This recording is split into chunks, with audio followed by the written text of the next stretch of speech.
जब बात जिंदगी के इन पहलुओं की आती है तो शब्दों का इस्तेमाल सिर्फ शब्द विज्ञान के अनुसार नहीं होना चाहिए। आपने कहा मैं बहुत कंफ्यूज्ड आत्मा हूं, पर आत्मा कभी कंफ्यूज नहीं हो सकती।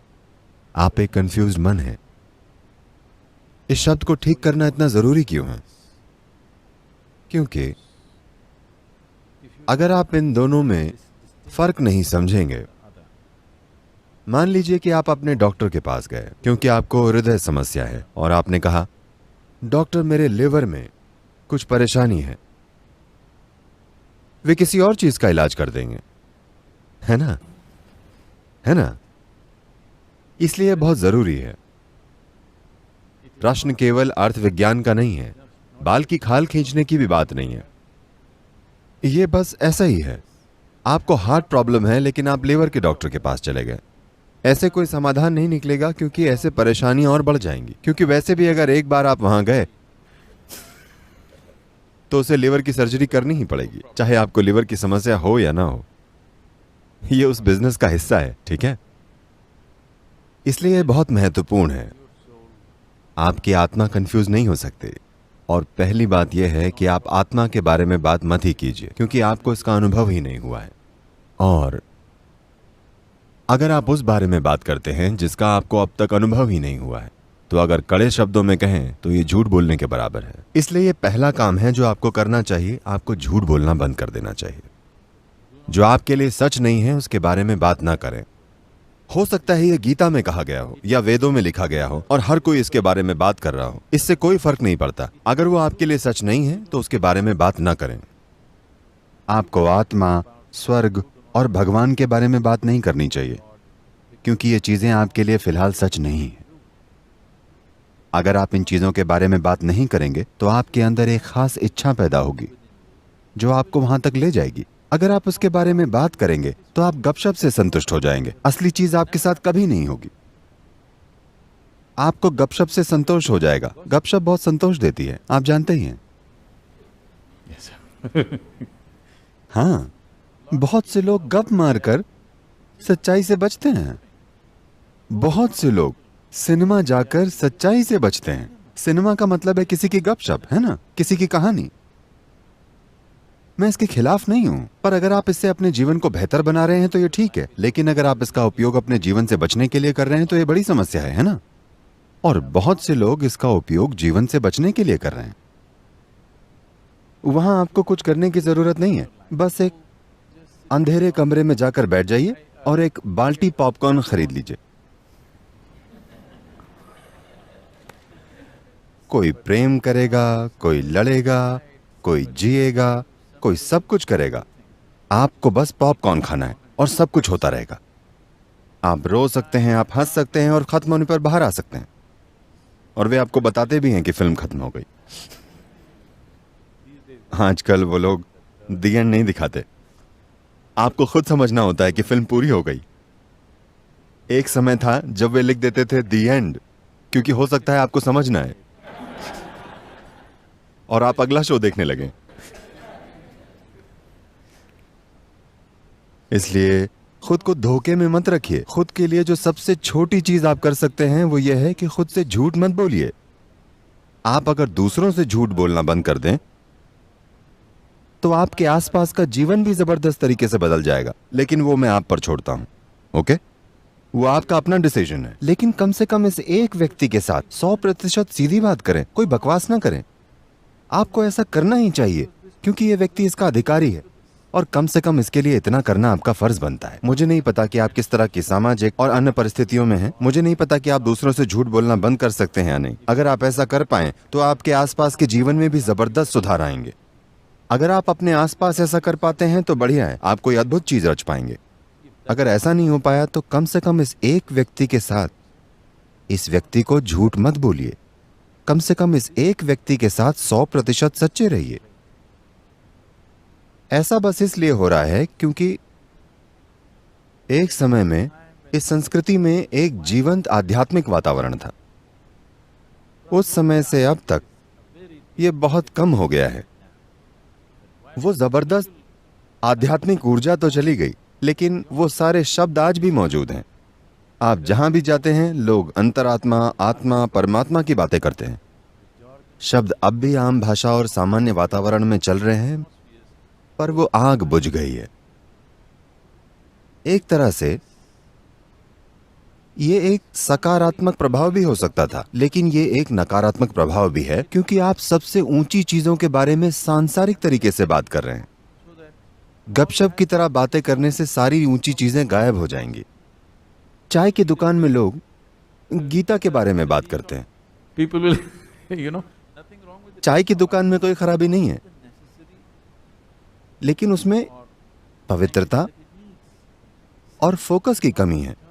पवित्रता का मतलब ये नहीं है कि आप उसे ऊंचा मानने लगे। पवित्रता को इस अर्थ में समझें कि अगर आपको दूध में हाथ डालना है तो आपको अपने हाथ साफ करने होंगे, है ना, वरना दूध खराब हो जाएगा। ये भी वैसा ही है। किसी चीज में हाथ डालने से पहले थोड़ा ध्यान रखना पड़ता है, वरना आप एक कंफ्यूज्ड आत्मा बन जाएंगे, जो कि असंभव है। लेकिन आपको ऐसा लगता है कि यह सच है। मन कंफ्यूज्ड हो सकता है, मन सिर्फ कंफ्यूज्ड ही हो सकता है। अगर किसी का मन स्पष्ट है तो वो इंसान कट्टर होगा। क्या आप समझ रहे हैं? मन का स्वभाव ही भ्रम में रहना है।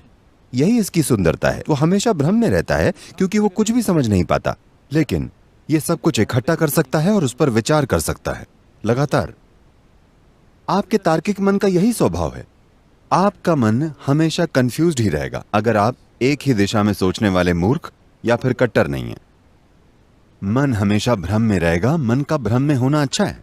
अगर आप अपने मन को संभालना जानते हैं, अगर आप अपने मन को व्यवस्थित करना जानते हैं, अगर आप चेतन रूप से अपने भ्रम की मात्रा को जबरदस्त रूप से बढ़ाना जानते हैं, अगर आप जागरूक होकर अपने भ्रम को संभालना जानते हैं, तो मन एक बहुत ही उपयोगी औजार है। अगर आप ऐसा मन चाहते हैं जो भ्रम में ना हो, तो आप दिमाग की सर्जरी करवा सकते हैं। आधा दिमाग निकलवा दीजिए, फिर भ्रम चला जाएगा, सब साफ। आप जितने बुद्धिमान हैं उतना ही हैरानी का भाव होगा, उतने ही आप हर चीज को लेकर भ्रम में होंगे। आप जीवन को जितनी गहराई से देखेंगे उतने ही भ्रम में पड़ जाएंगे, और ये अच्छी बात है। सिर्फ ऐसा इंसान जो किसी चीज पर ध्यान नहीं देता, जो बस एक तरीके से देखता है, उसे हर चीज के बारे में पक्का विश्वास होता है। अगर आप ऐसा करते हैं, आप या तो मूर्ख होंगे या फिर कट्टर, और इन दोनों में ज्यादा फर्क नहीं है। इसलिए अभी आपका दिमाग कंफ्यूज है, क्योंकि यही दिमाग का नेचर है। आपको सीखना पड़ेगा कि आप किस तरह से कंफ्यूजन का फायदा उठा सकते हैं। अगर आपका दिमाग कंफ्यूज नहीं है, तो इसका मतलब है कि यह लगातार ठीक से काम नहीं कर रहा है। यह एक ठहरा हुआ दिमाग है। आपका दिमाग एक कंक्रीट ब्लॉक बन गया है जो हर चीज के बारे में निश्चित है। नहीं तो लगातार आप ज्यादा से ज्यादा जानकारी ले रहे हैं, तो यह हमेशा कंफ्यूज रहती है, क्योंकि यह हमेशा उससे अधिक सूचनाएं प्राप्त कर रहा है जितनी ये कर सकता है। बहुत सारी सूचनाएं, इतनी ज्यादा सूचना। अगर आप देखें, अगर आप इस कमरे की चीजों को थोड़ा ध्यान से देखेंगे तो आपको ऐसी चीजें दिखेंगी जिनके बारे में आपने कभी नहीं सोचा होगा। आप समझ रहे हैं?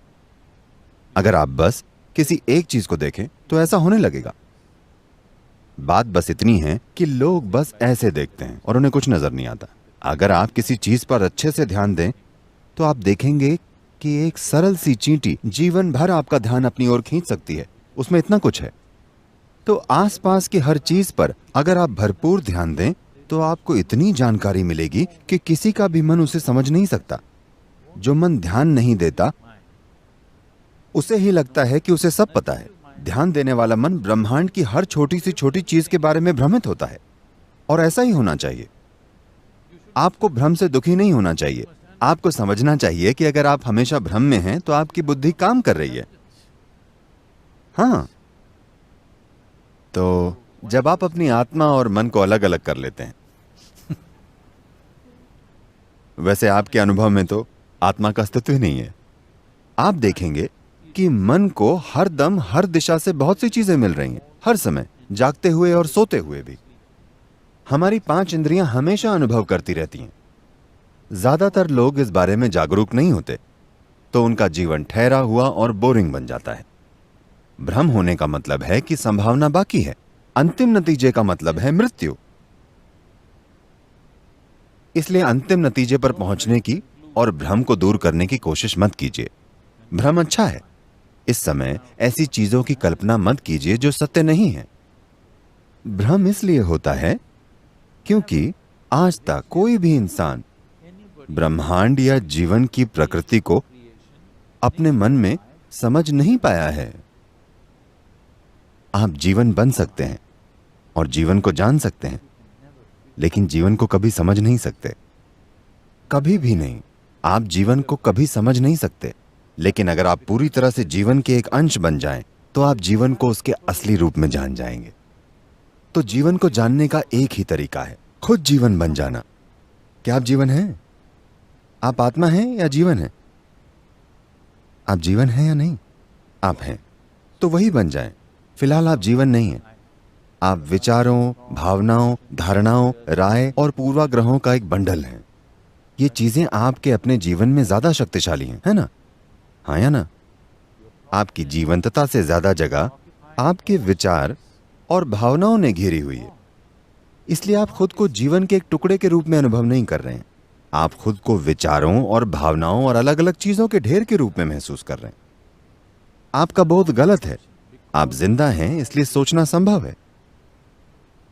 क्या आप समझ रहे हैं? आपके सोचने की वजह से आपका अस्तित्व नहीं है। आप जिंदा हैं, इसलिए आप चाहें तो सोच भी सकते हैं। लेकिन फिलहाल विचार प्रक्रिया ने इतना विवश कर दिया है कि लोगों को लगता है कि वो जीवन से भी ऊपर है। ऐसा नहीं है। जीवन से पहले आपके विचारों का अस्तित्व नहीं हो सकता। आप जीवित हैं, इसलिए आप सोच सकते हैं। विचार, अगर किसी के विचार किसी एक चीज पर टिके हुए हैं और उसे किसी और चीज की परवाह नहीं रहती, तो ऐसे इंसान की विचार प्रक्रिया अस्त व्यस्त नहीं होती। वो अपने विचार की वजह से मुक्त होता है। अस्त व्यस्त विचार प्रक्रिया आपकी रक्षा नहीं कर सकती। पर अगर आपका विचार सिर्फ एक